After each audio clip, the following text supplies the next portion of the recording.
La lectura que acabamos de ver, hermanos, ya hemos predicado otras veces la primera de Corintios, pero volvemos a predicar y volvemos a encontrar grandes tesoros escondidos ahí en la bendita palabra del Señor.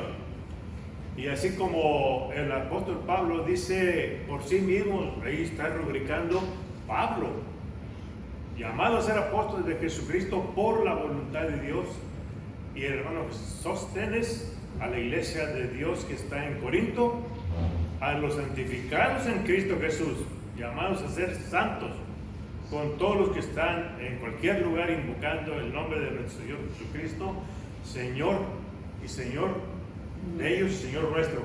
Amén. Esas palabras, hermanos, tienen grande significado. Meramente porque nos está dando a conocer que todos aquellos que hemos recibido a Cristo somos ¿qué? Santificados, y algo que debemos de cuidar. Hermanos, diariamente, constantemente, procurando ser santos. ¿Cómo lo vamos a hacer? Alejando todo aquello que está en contra del Señor, todo aquello que el Señor nos dice, no hagas esto, no caigamos en eso porque es pecado. Y al no caer estamos santificando, al luchar con esto, no caer, estamos santificándonos. Por eso el apóstol Pablo dice a los santificados en Cristo, llamados a ser santos, y ahí está precisamente la labor que tenemos, llamados a ser santos. Entonces luchemos, hermanos, con todo aquello que sea desobediencia al Señor, es pecado. Y hermanos, si no predicamos acerca del pecado, si no exhortamos a que no seamos pecadores, hermanos, entonces debemos irnos por allá a trabajar en otra cosa, ¿verdad? Pero el mandato del Señor es que hablemos lo que la palabra bendita del Señor dice. Porque si yo no les quiero predicar del pecado, si yo no les quiero decir no sean pecadores, si yo no les quiero decir no ofrenden, no diezmen para que no se vayan, entonces, hermanos, no estamos haciendo la labor que el Señor quiere que hagamos. Y así, hermanos, en esta carta, el apóstol Pablo, aquí en estos 9 versículos que acabamos de ver, es denominado santidad en medio de la inmoralidad. Y esta palabra de inmoralidad está muy de moda, ¿verdad? ¿Cuántas cosas estamos viendo que inclusive las autoridades están permitiendo y están avalando que sigan adelante con tantas inmoralidades? La peor de todas, terrible crimen del aborto, ¿verdad? Porque si alguien comete crimen contra una persona que se puede defender, bueno, pero contra una que no se puede defender, es muchísimo peor. En sí, hermanos, santidad en medio de inmoralidad. Porque el apóstol Pablo, cuando llegó a Corinto era una gran ciudad, gran comercio, estratégicamente establecida, y también allí hubo las Olimpiadas en aquellos tiempos, y eso trajo mucha gente de otros lugares, y tanto así que también trajo inmoralidades. Así que era un desorden tremendo cuando Pablo llegó a Corinto, cuando el Señor lo envió a Corinto y establecer la iglesia. ¿Quién de nosotros podemos hacer esto? Ir a los peores lugares donde hay inmoralidad tremenda, pecado, a derrochar, y hablar de Cristo y establecer una iglesia. Solamente con la bendición y la voluntad de Dios podremos lograrlo. Hermanos, ¿cuántas actividades hemos hecho invitando gentes de varios lugares, vecinos, apartamentos, etcétera, actividades con jóvenes, comidas aquí, festejos, invitando a gente nueva para que pueda acercarse a conocer más de la palabra del Señor? ¿Y dónde están? ¿Verdad?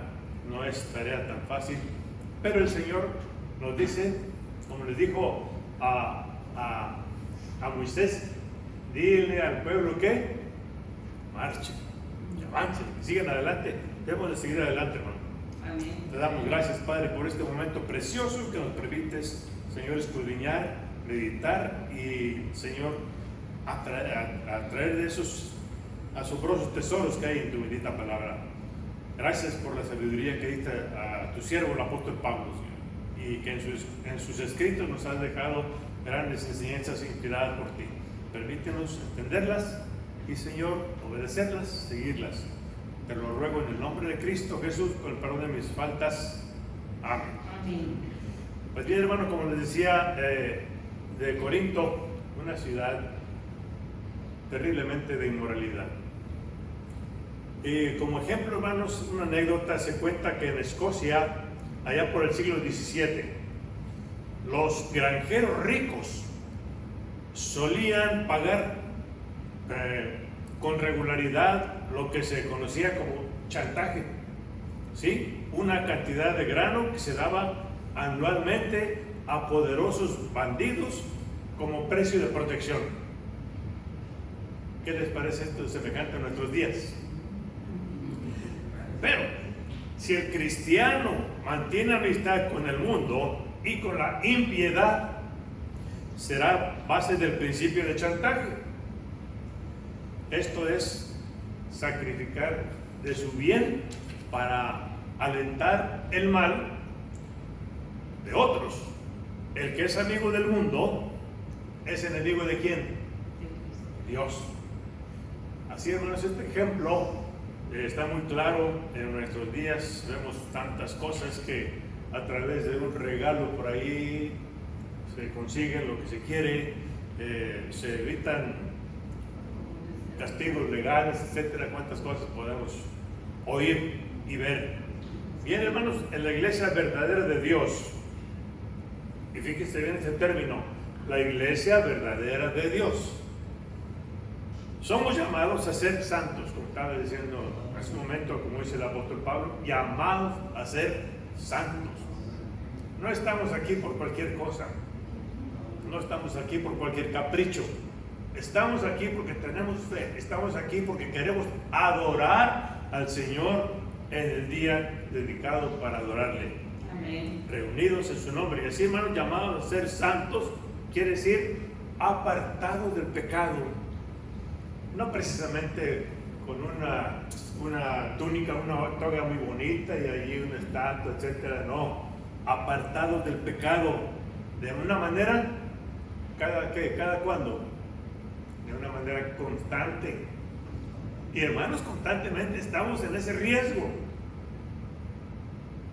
La palabra de nuestra vista, de nuestra omisión, de omitir hablar de la bendita palabra, en fin, tantas cosas. Constantemente debemos estar apartados, porque la iglesia tiene un compromiso con Cristo, ya que cuando somos bautizados somos dedicados al Señor, somos dedicados, somos consagrados, somos santificados en el Señor. Por eso es el compromiso que tenemos como iglesia con Él. Y así, hermanos, le reconocemos y le obedecemos como Dios manifestado en carne. ¿Cuántos hay? Y no me dejarán mentir que muchos dicen, no, el Señor Jesucristo no es Dios, fue un hombre, un profeta. La misma palabra nos lo confirma, que el Señor Jesucristo es Dios mismo manifestado en carne. A Él le reconocemos y le obedecemos. ¿Y cómo se distingue el verdadero cristiano, hermanos? No, yo soy cristiano, yo soy de tal iglesia, etc. ¿Cómo se distingue? Pues bien, en que vive en oración. El cristiano verdadero vive en oración. Y hermano, no solamente uno que otro día, como muchos oímos por ahí, yo me levanto y doy gracias a Dios porque respiro un nuevo día. Yo esto porque doy gracias a Dios, no precisamente tiene que estar en un templo para orar, no, en donde se encuentre. La iglesia de Dios no es aquí nada más el templo y los que estamos aquí reunidos, no, extendida donde quiera que andemos, somos parte de la iglesia de Dios. Y el verdadero cristiano vive en oración, una oración constante. Amén. No una oración semanal o nada más nocturna o nada más al levantarse. ¿Cuántas veces no hasta olvidamos? Y no lo voy a negar, a mí mismo a veces me pasa. por la ansiedad antes de comer. Ya estoy comiendo y no damos gracias al Señor por los alimentos. Algo tan sencillo, hermano. Otro punto que distingue al cristiano es que invoca el nombre de Cristo. La Capilla de Fe, la Iglesia en Marcha, nos ha enseñado algo. Jesucristo es el Señor. Gloria a Dios. El Shema de los cristianos, el Shema de los gentiles, ¿verdad? Reconocer, oye Israel, Jehová nuestro Dios. Aún no es. Los gentiles, Jesucristo es el Señor. Gloria a Dios. Amén. Hermanos, el apóstol Pablo, sabiendo las condiciones de Corinto, como les comentaba hace un momento, conociendo cómo estaba Corinto, se vio en la necesidad de escribirles. Ya estaba establecida la iglesia, pero seguían las inmoralidades aún dentro de la iglesia. En nuestros días también se está viendo esto, hermano. Aún dentro de la iglesia hay grandes cosas que da pena. Y así el apóstol Pablo, sabiendo cómo estaban, les escribió Primera de Corintios. Ya antes había escrito otra carta, por ahí anda perdida. ¿Y por qué les estaba escribiendo el apóstol Pablo? Porque es una carta correctiva. Primera y segunda, Primera de Corintios, segunda, son cartas correctivas. Cuando el apóstol Pablo enviaba una a las iglesias que ya estaba establecida, era precisamente para eso, corregir algunos aspectos que estaban pasando mal. Y aquí el apóstol Pablo, yo creo que si él sabía perfectamente cómo era Corinto antes de que se estableciera la iglesia, él sabía que aquel pequeño grupo que se formó la iglesia estaba en peligro de contaminarse de todo lo que le rodeaba. Así como el Señor le advirtió a su pueblo cuando entraron a la tierra prometida, no se contaminen con los pueblos de alrededor. Así el apóstol Pablo conocía muy bien esto, por eso les envió estas cartas correctivas. Y en varios aspectos es por eso que él expresa su deseo de una gracia que santifica. ¿Sí, hermanos? Dice el apóstol Pablo, gracia y paz a vosotros de Dios, nuestro Padre, y del Señor Jesucristo. Ahí en el versículo 3. El apóstol Pablo, hermano, quería una gracia que santifique, una misericordia que perdona y una paz que consuela. Esas tres cosas eran importantes y siguen siendo importantes para la iglesia. Gracia, misericordia y paz. Gracia que santifique, misericordia que perdone y una paz que consuele. Hermanos, en nuestros días hay totalmente paz en nuestras vidas, en nuestra familia. Se rompe cuando menos acordamos. Por eso el apóstol Pablo pedía también esto para la iglesia en Corinto. Ya estaba bien formada, pero seguía en peligro. En nuestros días, después de no sé cuántos cientos de años, la iglesia sigue siendo amenazada, sigue estando en peligro. Seguimos estando en peligro, personalmente y como familia. Lo vemos cada día. ¿Y qué nos corresponde hacer, hermanos? ¿Qué nos corresponde hacer como cristianos, como iglesia del Señor Jesucristo? Bueno, pues mantenernos unidos cada vez más. Unidos como cuerpo de Cristo, mantenernos cada vez más. ¿Por qué? Porque conforme avanza el tiempo, va siendo más difícil. Va estando más desanimada la iglesia. Va estando más atractiva por el mundo. Oh, este domingo mejor me voy a tal lado, voy a hacer tal lado, me voy a divertir, etc. Yo los domingos que no vengo por alguna razón, vieran cómo me siento mal.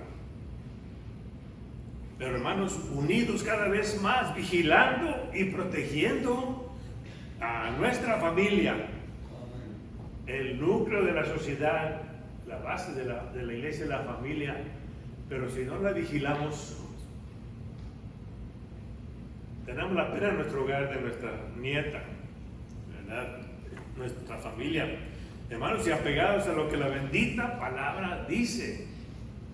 No es fácil. ¿Por qué? Porque el mundo tiene tantos atractivos, muchas trampas.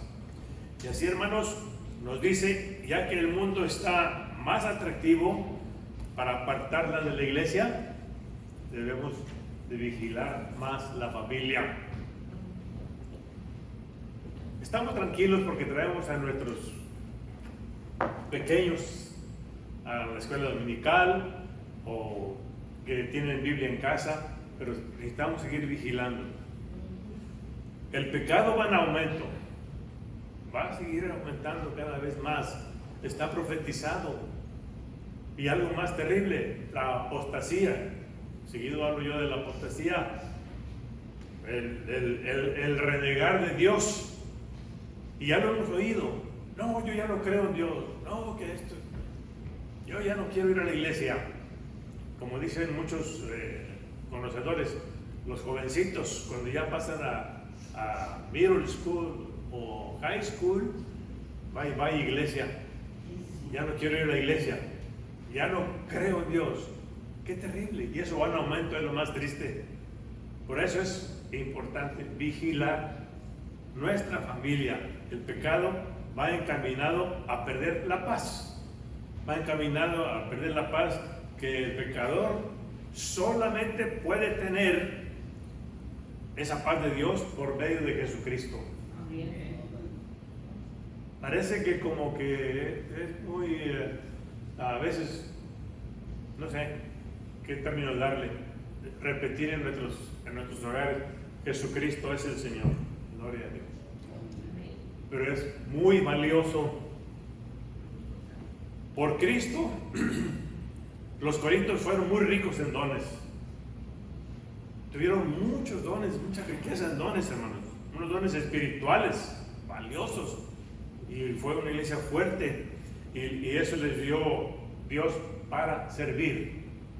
¿Cuántos dones tenemos nosotros? ¿Y estamos sirviendo con esos dones? Si no lo estamos haciendo, hagámoslo. Sirvámosle al Señor con nuestros dones. Yo puedo enseñar, yo puedo dibujar, yo puedo cantar, yo puedo tocar algún instrumento, yo puedo manejar la computadora, el proyector, etc. Muchos dones que el Señor nos da. Usémoslo en la iglesia. Hermanos, todos los que esperamos la segunda venida del Señor Jesús, somos sostenidos por Él. Sabemos, y la Escritura nos enseña que Él va a regresar por su iglesia. Y somos sostenidos por el Señor Jesús hasta el final. Lo dice en la lectura muy claramente, sin culpa en aquel día. ¿Por qué, hermanos? Por pura gracia. Porque nada podemos hacer para merecerlo. Solamente por pura gracia. Y las esperanzas de ese privilegio son gloriosas y están resguardadas de muchas corrupciones, Satanás, por el poder de Cristo. Satanás sigue trabajando arduamente con muchas corrupciones, porque su plan, su meta es destruir la iglesia. Hermanos, grandes enseñanzas nos muestra el apóstol Pablo en las Escrituras. Y siempre nos admiramos de él, los predicadores, los que leemos la Biblia, estamos constantemente estudiando la palabra, con una autoridad que Dios le dio muy especial, de escribir a nombre de Dios, no escribir a nombre de Pablo. Dios le dio esa autoridad de escribir en su nombre. Eso es precisamente lo valioso de la escritura del apóstol Pablo. De manera que, hermanos, resistirlos y oponernos a lo que está escrito y oponernos al apóstol Pablo es también oponernos al autor principal, oponernos a Dios. ¿Y a dónde nos conduce oponernos a Dios? A ir hacia el abismo, al castigo eterno. El ser santos, una vez más, el apóstol Pablo nos dice, sed santos. El ser santos no quiere decir que seamos reverenciados o canonizados por una autoridad eclesiástica o una autoridad de otro tipo, sino que se refiere a que en la salvación hemos sido santificados.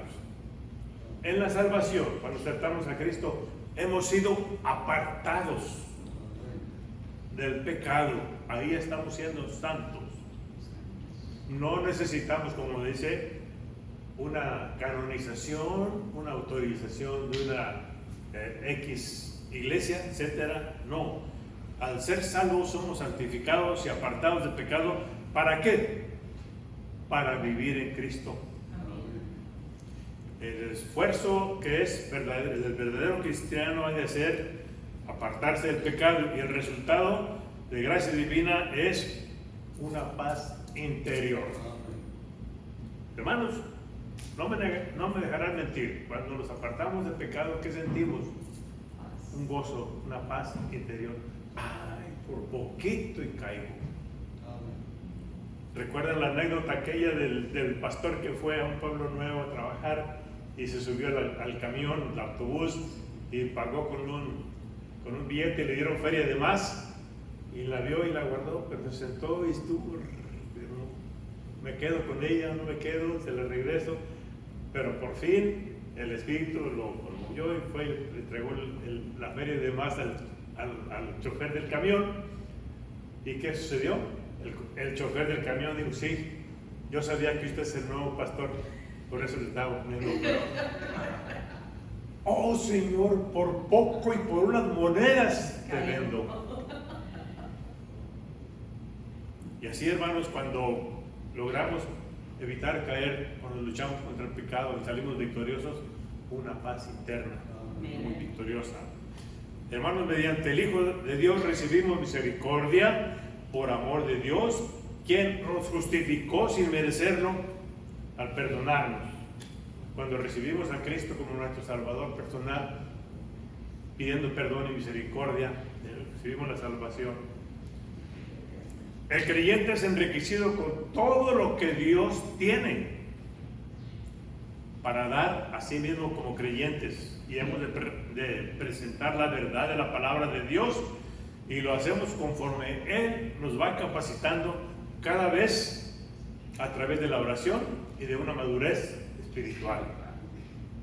Debemos buscar esa madurez espiritual cada día. El creyente viene a ser un recipiente de la gracia de Dios, y ya que el Evangelio es oído, es creído en la mente y en el corazón, y es establecido en el corazón, listos para testificar de Cristo. Amén. No para escondernos como cristianos de la secreta, no. Por último, hermanos, dice el apóstol Pablo: fiel es Dios. Sí, recuerda que lo leímos. Fiel es Dios. Sus promesas son inquebrantables. Y el creyente tiene seguridad plena de la gracia, pasada, presente y futura. El creyente tiene seguridad, y así aparecerá salvo, seguro de la gloria futura en la aparición de Cristo. Como dice su momento, la esperanza de la segunda venida de Cristo, por lo cual, dice el apóstol, fuiste llamados. Dios es quien llama a la salvación, no un pastor, no un evangelista, no un cristiano, no. Dios es quien llama a la salvación. ¿Cómo lo hace? De múltiples maneras. Y fieles en dar la gracia necesaria para cumplir el llamado y la comunión con Cristo. El verdadero cristiano debe de tener una comunión constante con Cristo. Si no, pues no es cristiano. Hermanos, maravillosas son las palabras del apóstol Pablo, que le escribió a Corinto. Recordemos cómo era Corinto, a los de la iglesia en Corinto, y más específicamente, ¿a quién? A los pecadores, ya que aún dentro de la iglesia existían pecadores, y seguimos existiendo. No podemos decir yo no soy pecador. En sí, toda la escritura del apóstol es inspirada por Dios, maravillosamente buena y útil en nuestra comunión con Jesucristo. ¿Por qué? Porque es el Señor quien escribe. Gloria sea a nuestro Padre eterno. Dios les bendiga, hermanos. Oremos y recordemos que estamos en una lucha constante, apartándonos del pecado, procurando ser santos de una manera constante. Señor, te damos gracias por el privilegio de contar, Señor, con la enseñanza que tú ordenaste a tu siervo, el apóstol Pablo, para que quedara escrita. Gracias porque has defendido esa escritura por muchos años, Señor, y estamos seguros que la seguirás defendiendo y cuidando hasta que tu iglesia sea rescatada. Perdónanos, Señor, si hemos fallado en algún momento, o hemos dudado, o hemos sido débiles, y te rogamos que nos sigas sosteniendo hasta el día glorioso que tú regreses. Oh, Señor, esta oración hacemos en Cristo Jesús, rogándote tu bendición para Capilla de Fe, para cada familia, para cada uno de nosotros en esta mañana. En Cristo Jesús oramos. Amén.